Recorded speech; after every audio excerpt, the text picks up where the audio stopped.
The rise of the U-boats marked a new chapter in naval warfare, one that would alter the course of history. The cold, dark depths of the Atlantic became a realm where these silent predators hunted with deadly efficiency. Crafted with meticulous precision, the U-boats represented both the pinnacle of German engineering and the embodiment of their naval ambition. For the German Navy, they were more than just weapons of war. They were the silent sentinels of the sea, moving unseen beneath the waves, striking with calculated ferocity. The men who commanded them believed in their power, their ability to reshape the balance of conflict across the Atlantic. The U-boat was not merely a tool of destruction, but a symbol of Germany's growing dominance over the seas. Beneath the weight of this new technological marvel, the world held its breath. The British convoys, their lifeblood dependent on safe passage across these waters, were suddenly vulnerable. The Germans, watching from their hidden perches, were emboldened by success after success. Each sinking was a small victory, a further assertion of their superiority in a war that was already proving to be a battle of attrition. But beneath this veneer of triumph, there was an ever-present tension, the knowledge that these boats, while fearsome, were far from invincible, and so the Germans pushed further, confident that the Atlantic was theirs for the taking. The sound of engines humming through the deep, the pressure of the ocean's crushing weight, became a constant, haunting rhythm of warfare. As the Germans settled into their newfound dominance, the significance of this rise in U-boat power became ever clearer. They were not just an asset to the German Navy, they were the spearhead of an ambitious, perilous strategy. This was a new era of warfare, one in which silent killers moved unseen beneath the waves, striking fear into the hearts of those above. The stakes had never been higher, and yet there was an air of inevitability about it. The U-boats were the harbingers of the storm that was about to descend on the unsuspecting convoys. The game of cat and mouse had begun, with no one yet aware of how this battle would reshape the very nature of naval warfare. There was, however, a fatal flaw in the German strategy, one that the admirals themselves failed to see. Their growing confidence, based on a string of successes, began to morph into a dangerous overconfidence. The U-boats, despite their fearsome reputation, were not invincible. Yet, the German command brushed off the potential risks, dismissing them as inconsequential. They were convinced that their technology, their methods, were superior. The British convoys, they believed, were simply too slow, too predictable, too vulnerable to the might of the U-boats. This arrogance, this certainty that the outcome of the battle was already determined, grew more pronounced with each passing day. The admirals in their high offices, secure in the knowledge of their recent victories, failed to see the cracks forming in their plan. They viewed the convoys not as an evolving challenge, but as a static problem to be solved, one that could be vanquished with the application of more force. There was no recognition of the need for adaptation, no room for flexibility in their thinking. To them, the victory was already won. The British had no answer to the relentless power of the U-boats. The more the Germans advanced, the more they believed in the inevitability of their success. The world above the water, where the convoys were braving the depths of the Atlantic, remained unaware of this quiet confidence. For the sailors aboard the British ships, each passing day felt like an eternity, as they fought to maintain their course through the treacherous waters.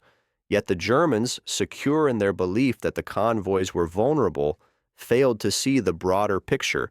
This overconfidence would soon prove to be their undoing, a flaw in strategy that would have devastating consequences as the conflict unfolded. As the Germans advanced, blind to the shift that was coming, the winds of war began to shift in ways they could not yet understand. Their overconfidence, once a source of strength, was now a heavy weight, pulling them toward disaster. The British convoy system was born out of necessity, a response to the relentless threat of German U-boats that had already started to cripple supply lines across the Atlantic. The convoys were a lifeline for the British war effort, a floating fortress of ships crisscrossing the ocean in tightly packed formations. Every convoy that set sail was a collective act of trust, a fragile shield against the invisible terror lurking beneath the waves. Each ship, laden with crucial supplies, food, ammunition, and vital war materials, was vulnerable. Alone, they would be easy prey for the U-boats, but together they formed a stronghold that was more difficult to defeat. The convoy system, however, was not without its own vulnerabilities. At its heart, the system relied on coordination, the careful planning of routes and times, and the protection of escorts. Warships that would provide defense against the ever-present danger of submarine attack. It was an elegant solution, but not without flaws. Convoys had predictable schedules, and the Germans, ever vigilant, began to understand their patterns. These formations could only move so fast, and they could only be so well protected. The sheer number of ships in a convoy made them a tempting target for the U-boats, but it also created weaknesses in the system. Escorts, despite their best efforts, couldn't cover every angle, and gaps in defense left certain areas vulnerable. Even with all the planning and preparation, there was always an element of chance. The unpredictable, vast expanse of the ocean, where weather, time, and simple miscommunication could lead to disaster. The convoy system worked, but only under the right conditions. As the Germans began to adapt, the very system that had once seemed like the British Navy's greatest strength became a source of vulnerability. The convoys, their movements planned so carefully, were now an open book for the enemy. Each voyage carried with it the possibility of disaster, the fragile balance of life and death hanging in the hands of a few fortunate factors. But it was a risk the British had no choice but to take, for without these convoys, the war effort would collapse. The weight of survival pressed heavily on their shoulders as each convoy sailed into the unknown. The first encounters between the German U-boats and the British convoys were brief, yet they left a lasting impact on both sides. Early on, the Germans were quick to press their advantage. With the U-boats moving silently beneath the surface, their presence went unnoticed until it was too late. The convoys, despite their best defenses, had yet to adapt to the new threat that lurked beneath the waves. The first strikes were calculated, precise, and devastating. The Germans watched as their first few successes unfolded before them, the sinking of a few ships, the crippling of others. It was a taste of victory, and it tasted sweet. The tension aboard the British convoys grew with each passing day as the sound of distant explosions and the sight of ships slipping beneath the surface became all too familiar. But the British sailors, trained to remain calm under pressure, kept moving forward. They had no choice but to press on. There was a sense of inevitability in these early encounters. The Germans, for all their overconfidence, believed that the victory was theirs. Each success, each torpedo strike, brought them closer to their goal, the destruction of the British supply line. But for the British, it was a struggle for survival. The early encounters felt like a game of chance. Would the next attack succeed, or would the convoy evade the enemy? Each strike was a reminder of the enemy's growing strength, and yet the British forces didn't falter. They adapted, learning from each attack and adjusting their tactics. The convoy system, despite its weaknesses, proved to be resilient. But the Germans were relentless, and with every successful attack, they grew more confident. Each time a U-boat resurfaced, it was like a predator hunting its prey, its crew filled with the thrill of victory, unaware that their own overconfidence would soon set them on a dangerous path. As the encounters continued, the tension on both sides escalated. The Germans, sensing the fragility of the British defense, pushed forward with renewed vigor, believing that their initial successes were proof of their inevitable victory. The British, on the other hand, were beginning to realize the true cost of their mission. This was no longer a simple naval engagement. It was a battle of wills. The German U-boats had shown their strength, but the British convoys were not so easily broken. They would fight, adapt, and most importantly, survive. The stage was set for a prolonged struggle, one that would test the limits of both sides. The tide of war began to shift in the murky depths of the Atlantic as the Germans' early successes in sinking British ships began to fade in the face of an unexpected force, the depth charges. These weapons, once seen as a mere nuisance, were now becoming a deadly countermeasure to the stealthy U-boats that had reigned unchecked beneath the waves. The British, pushed to the edge, had found a way to strike back. With each explosion that shook the hull of a U-boat, a new sense of desperation began to creep into the hearts of the German crew. The U-boats, once the silent hunters, were now becoming prey. It was a shift that no one had predicted, and it came with shocking swiftness. For the first time, the Germans experienced a taste of what they had been dishing out to the British. The depth charges tore through the water with a violent force, sending shock waves through the U-boats, causing cracks to form in their carefully constructed hulls. The terror of those moments, trapped miles beneath the surface, unable to escape, began to creep into the minds of the men who once felt invincible. The initial successes of the U-boats had turned into a dangerous game of survival. Now, it was the Germans who were forced to adapt, to reimagine their strategy, and to confront the bitter reality that their dominance over the Atlantic was not as secure as they had once believed. With each loss, the German admirals were forced to confront the growing cost of their strategy. Their pride in their technological superiority began to give way to the harsh reality that their opponents were learning, adapting, and countering their every move. The sound of the depth charges became a haunting reminder of the vulnerability of the U-boats, and the German Navy, once so confident, began to feel the first tremors of uncertainty.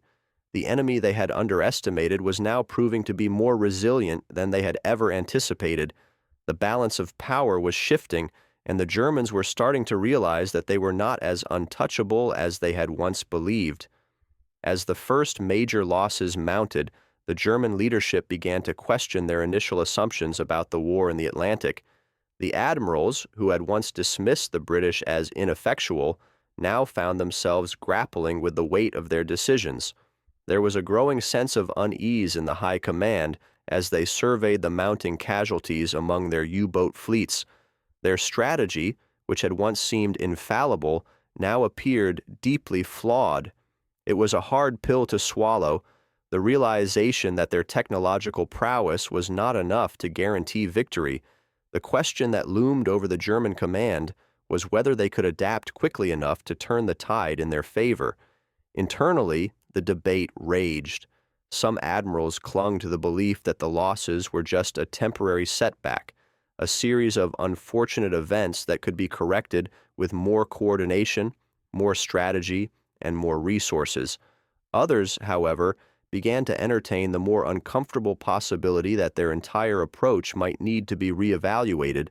Should they continue to press forward with their existing tactics, or was it time to change course? The ideological divide within the German leadership grew more pronounced as the weight of the losses began to settle on their shoulders. The emotional strain on the German admirals was palpable. For months they had operated with the belief that the war in the Atlantic was theirs to win. But now, as the losses piled up and the depth charges continued to wreak havoc on their fleets, the stark reality set in. There was a growing sense of fear, mingled with pride, as the Germans grappled with the possibility that they might be losing control of the very battlefield they had once dominated. The internal conflict was a reflection of the larger uncertainty that was now beginning to plague the German strategy. How much longer could they hold on? Could they adapt in time, or was it already too late? The battle for the Atlantic was no longer a one-sided affair. The Germans had been forced into a corner, their confidence shattered by the unforeseen resilience of the British forces. The question now was whether they could regroup, adapt, and find a way to regain the upper hand. But with each passing day, the uncertainty grew. The stakes were higher than ever, and the Germans had no choice but to face the harsh truth. Their initial assumptions had been wrong, and the war in the Atlantic was far from over. The stage was set for a final showdown, one that would push both sides to the limits of their endurance. The depth charges, once underestimated by the Germans, had now become the most terrifying weapon in the British arsenal. These massive underwater explosives were designed with a single, brutal purpose: to destroy the U-boats, to render them helpless beneath the surface. When a depth charge exploded, it sent a shock wave through the water that could tear apart the hull of a submarine, its force penetrating deep into the fragile steel of the U-boat. The sound of a depth charge detonation was unlike any other: a sharp, deafening crack, followed by an eerie silence that seemed to hang in the water, broken only by the slow, haunting groan of the U-boat's compromised structure. The effect on the U-boat crews was nothing short of catastrophic. The first explosion was always the most disorienting, a violent jolt that rattled the entire vessel. The men inside were tossed against the bulkheads, disoriented, their nerves on edge. In those moments, there was no telling whether the next explosion would be the one that sent them to the bottom of the sea. The pressure of the ocean, once a quiet companion to their stealth, now felt like a constant threat, a reminder that survival was not guaranteed. Each successive depth charge meant a greater strain on the U-boat's structure. It wasn't just a matter of getting hit. It was a matter of how much the boat could take before it cracked under the pressure. The damage was often invisible at first: a small crack in the hull, a bent propeller shaft, or a few scattered electrical malfunctions, nothing that seemed like it would immediately doom the mission. But as the blast continued, the internal damage compounded, creating a dangerous environment where even the smallest malfunction could lead to disaster. The crew, already tense and exhausted, began to feel the weight of the situation. There was no longer any question of whether they would be hit again. The question was when and how much longer they could keep their submarine afloat. As the British convoys adapted to the threat, they refined their use of depth charges. The once precise, focused attacks were now part of a larger strategy, a relentless barrage aimed at breaking the will of the U-boat crews. For every U-boat that emerged unscathed, it seemed that two more were sunk, their crews lost to the depths. The Germans had believed they were the masters of the ocean, but now, in the cold silence of the deep, they were learning the hard truth. They were no match for the relentless precision of the British depth charges. The tide had turned, and the U-boats, once a symbol of German dominance, were now a sinking, struggling fleet, losing men and machines to an invisible adversary that seemed to strike without mercy. With each passing day, the situation grew increasingly desperate for the U-boat crews. They had been trained for stealth, for quiet, measured strikes against their enemies. But now they were forced into a frantic struggle for survival, trying to outlast an enemy that refused to relent. The British, now more determined than ever, had learned how to use their depth charges with deadly precision. The U-boats, once the hunters, were now the hunted, trapped in a cat-and-mouse game where the rules had changed, and the Germans were losing. The final stand of the U-boats was marked by a series of increasingly reckless decisions. With their numbers dwindling and their morale sinking, the crews pushed their vessels to the breaking point, desperate to find a way to strike back. The tactics that had once made them so effective were now used in vain, as the U-boats, weakened by constant attacks, began to take greater risks. They surfaced more often, hoping to catch sight of a convoy, but in doing so, they exposed themselves to greater danger. It was a final, desperate attempt to turn the tide, but it was clear that the Germans had miscalculated. The more they pushed, the more they lost. The human cost of this final stand was immense. The crews of the U-boats, who had once been filled with pride and confidence, were now a broken, exhausted group. The fear of death, once distant, had become a constant companion. Each mission was a gamble, a roll of the dice to see whether they would survive the depth charges or sink to the ocean floor, taking their comrades with them. The U-boat crews, once a symbol of German ingenuity and strength, were now just men clinging to hope, trying to outlast an enemy that seemed unstoppable. As the Germans fought on, it became clear that their strategy had failed. The U-boats, once feared and revered, were now a dying breed. The final losses marked the end of an era, a tragic reminder of the cost of overconfidence and the limitations of technology. The British had proven that the U-boats could be defeated, and the Germans had learned a hard lesson in the process. It was a lesson that would haunt them for the remainder of the war, as they watched their once proud fleet slip beneath the waves, their dreams of dominance fading into the deep blue of the Atlantic. The last stand of the U-boats was not just a military failure, it was a symbol of the human cost of war, of men pushed to their limits, fighting for survival in a conflict that had already taken so much from them. The collapse of the U-boat forces marked a devastating turning point for the German Navy. Once the vanguard of Germany's strategic dominance across the Atlantic, the U-boats had been both a symbol of hope and an instrument of terror. But now, after months of relentless attacks, their once pristine reputation lay in ruins. The submarines that had struck fear into the hearts of Allied forces had been decimated by the very depth charges they had underestimated. The depth of the damage extended beyond the physical destruction of the submarines themselves. The psychological toll on the men who commanded and served them was incalculable. The German Navy, which had initially envisioned a quick and decisive victory in the Battle of the Atlantic, now faced a bitter reality. With the U-boats rendered ineffective, the strategic advantage they had once held evaporated almost overnight. Convoys that had once been sitting ducks were now increasingly protected, their paths secured by the ongoing advancements in Allied anti-submarine technology. German efforts to build a formidable fleet of U-boats had proven inadequate in the face of evolving tactics and technology. The war in the Atlantic, once thought to be their most promising front, had slipped from their grasp.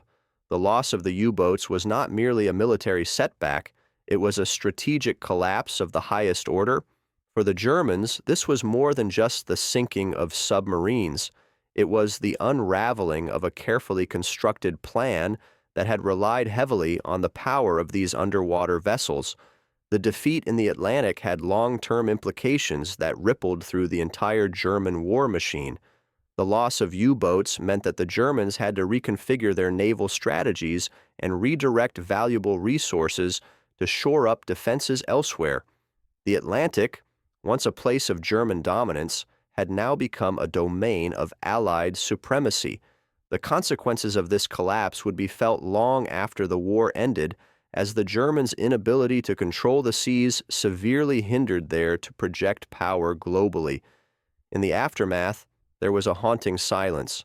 The U-boats, once the silent hunters beneath the waves, were now all but gone, reduced to the wrecks scattered across the ocean floor.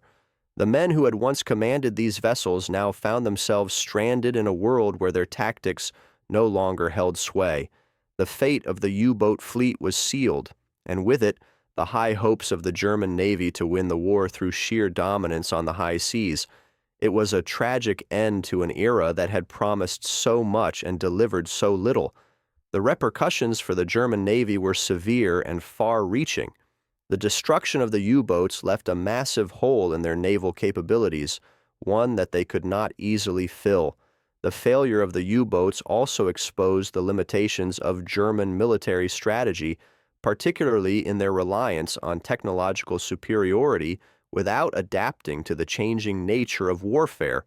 For the German leadership, the collapse of their submarine fleet was not just a tactical loss, it was an ideological defeat. The Germans had believed that their technology, their innovation, would be enough to win the war. But as the U-boats sank to the ocean floor, so too did the myth of invincibility that had fueled their war effort. In the weeks and months that followed, the German military leadership was forced to confront the full extent of their miscalculation. The once proud naval force, which had been a cornerstone of German strategy, was now in disarray. The admirals, whose overconfidence had led them to underestimate the Allies' resilience, now found themselves scrambling to devise new plans in the face of mounting failure. The loss of the U-boats was not just a blow to the Navy, it was a blow to the entire German war effort. The inability to maintain control of the seas severely hindered Germany's ability to transport resources, conduct raids, and mount offensive operations. The political and military fallout was swift. Within the ranks of the German Navy, questions were raised about the competence of the leadership. How could they have been so blind to the changing tides of the war? How could they have ignored the growing strength of the Allies? The collapse of the U-boat forces had revealed the flaws in German strategy and exposed the dangers of overestimating technological superiority. This lesson, though painful, would be burned into the memory of the German military for years to come. The loss of their once feared fleet was a stark reminder of the costs of hubris, the devastating consequences of believing that technology alone could win a war. The ultimate lesson, however, was not just about strategy or tactics. It was about the human cost of war, the lives of the sailors lost beneath the waves, the men who had given everything to the cause, only to see their dreams of victory dashed. For the German Navy, the destruction of the U-boats marked not just the end of an era, but the beginning of a painful reckoning with the limits of their power, and in the end, it was this recognition, the acknowledgement of their failure to adapt, that would serve as the most profound lesson of all. The consequences of their overconfidence had reverberated across the Atlantic, and they would be felt for generations to come. The legacy of the U-boat conflict resonates through the annals of naval history, marking a pivotal moment that forever altered the course of maritime warfare.